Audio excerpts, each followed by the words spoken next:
I'm a little panicky because one of the yoga exercises said, clear your mind.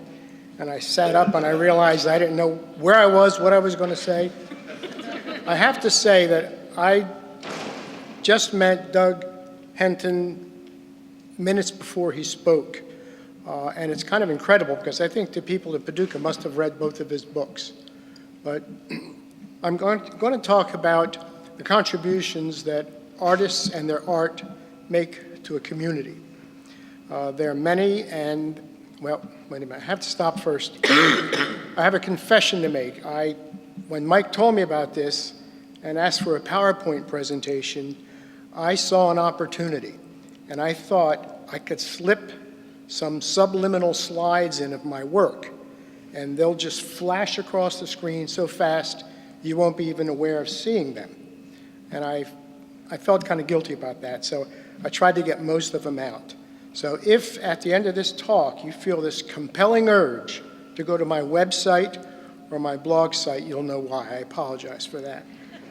But I'm going to talk about the first, contributions that the arts make to a community.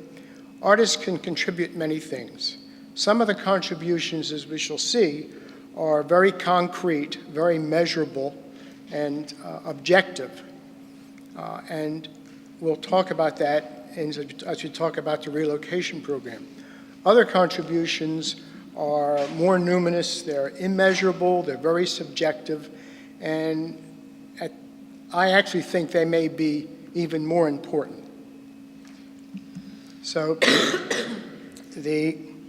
first the word about Lower Town. Oh no, that's not supposed to be on there, okay. Lower Town is an old residential district just adjacent to the downtown in the river city of Paducah. In its heyday, it was an elegant residential neighborhood. It was transformed in the 50s when the uranium enrichment plant came to the region, and there was a tremendous need for housing. A lot of the older homes were converted to apartments, but it was a very utilitarian and a very sound neighborhood.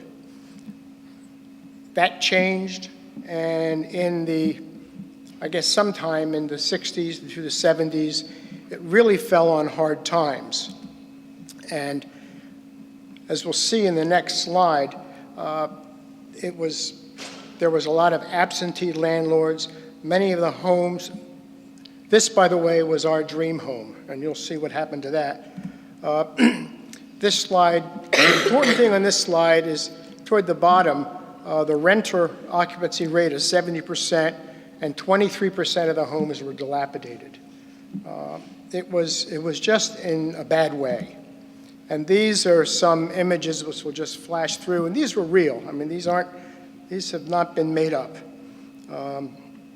And when I first visited Lower Town, this is what most of the blocks looked like. There were pockets of stubborn residents who refused to give in to the tide of change, and they maintained their houses. This house is now torn down, and there's a brand new house in its place. As you saw, 23% of the homes were dilapidated, so they had to be torn down. Now, there was one artist, Mark Baroni, who was living in Lower Town, and he had a vision.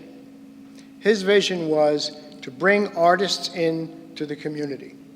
Now, Mark knew, and this was not something unique to him, but he knew that wherever artists migrated, wherever they congregated, good things tend to happen.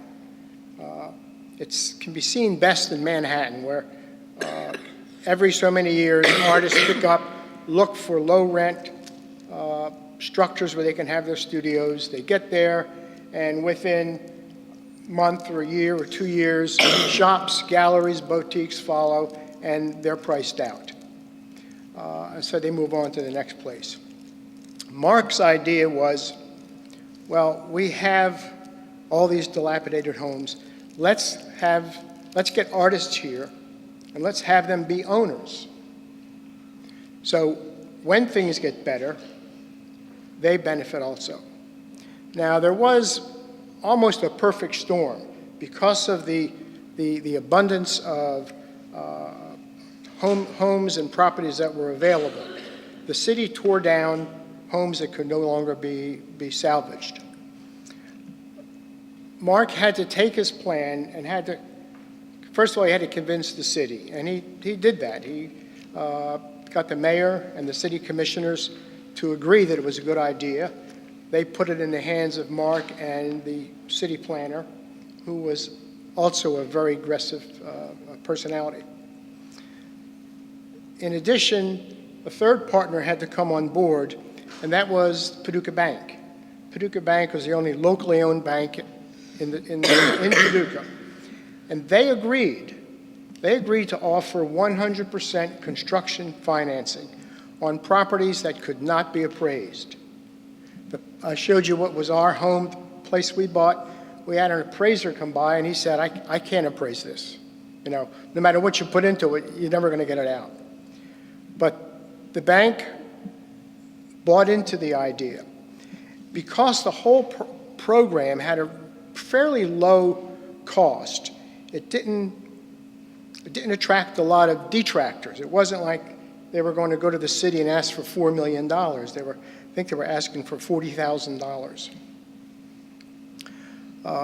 This lists all the other partners in the revitalization program, but the real key is this was one man, well actually two, Mark Broney and Tom Barnett.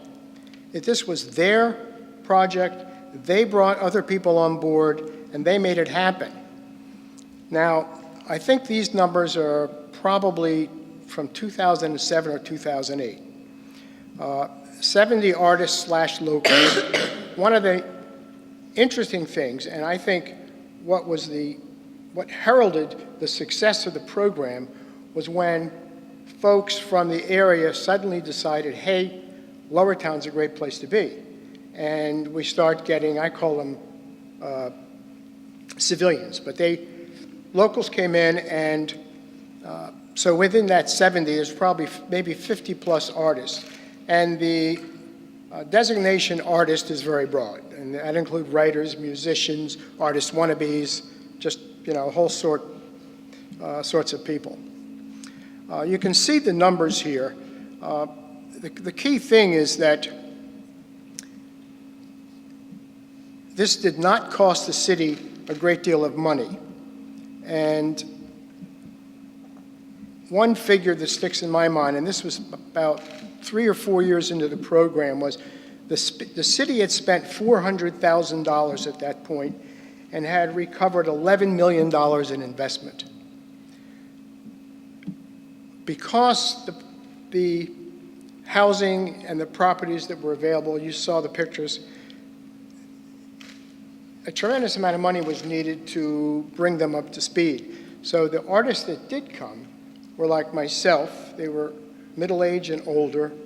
I'm middle-aged, in case you're wondering. And they had equity. They had properties that they could sell so they can afford to come. This was not a program that would attract young, starving artists. This just shows the return of investment, and I think it's $11 for every $1 that was spent. And they advertised.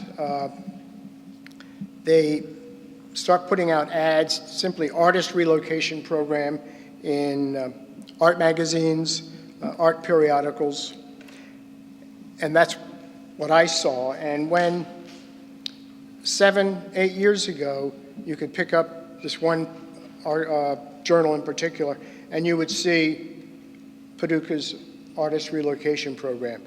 And it was that way for 2, 3, or 4 years. I stopped subscribing to it and then restarted my subscription last year, opened it up, and now there are 6 or 7 ads for cities all around the country that are advertising.